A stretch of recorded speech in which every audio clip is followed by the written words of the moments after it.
Hi, welcome to Sonia's Book Talk. Today I'm talking about some memoirs.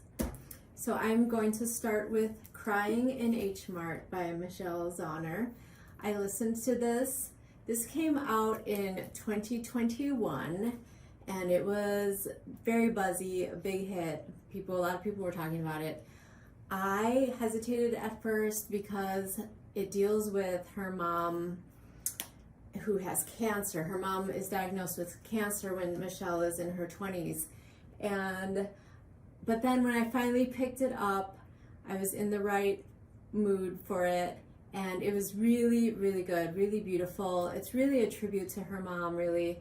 Her mom is Korean, and Michelle is Korean American, and has these two cultures, American and Korean, and she gets back into her Korean roots when her mom is diagnosed with cancer, and it's terminal.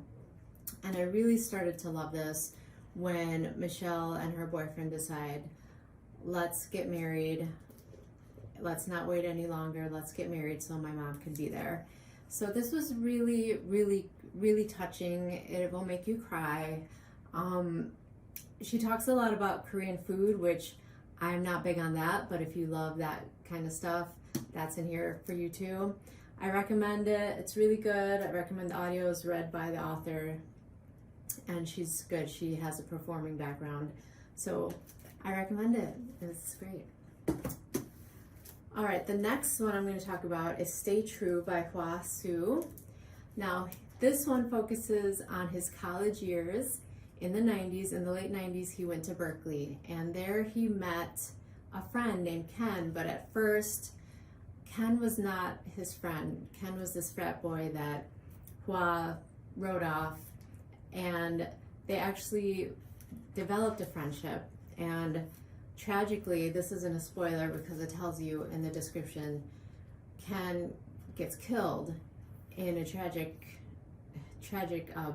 robbery.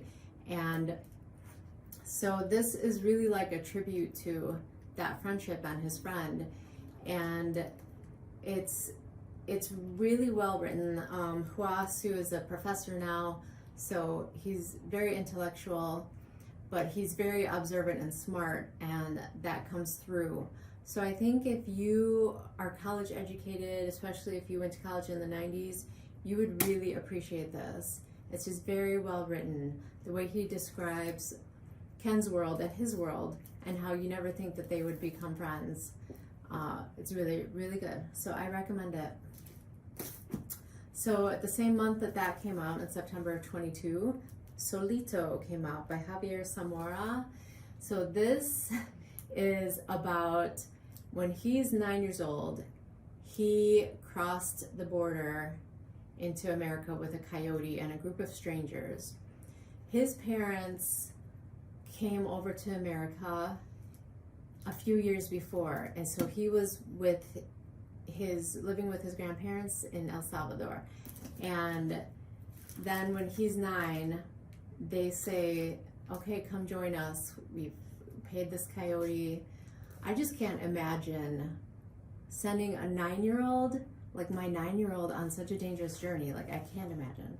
So of course it's going to be adventurous, you think, but this wasn't as adventurous as I was expecting. There's actually a lot of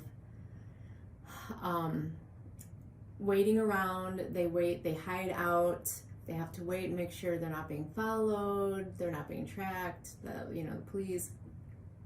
So it's tedious at times, but his memory must be really great. Like, he obviously has a great memory because he tells of his journey in detail.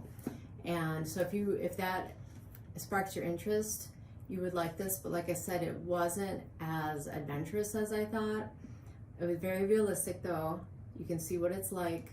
I will say that at the end, the last couple chapters, there is very harrowing adventure, an ordeal that was sky high adrenaline and very dangerous. And again, he was 9, so it's remarkable. So if that sounds good to you, I recommend it. Now last, I just want to throw in an extra Waxing On, The Karate Kid and Me by Ralph Macchio. If you want a fun, light, fast read and you are a fan of The Karate Kid and this cutie right here, so cute, then this is another one that I just read recently and I recommend it. It came out in 2022. Very fun. I don't think I need to, he needs some intro. So these are the memoirs that I'm recommending for this month. And join me next time. My book talks are every other month now when I can squeeze them in. Thanks for watching. Bye.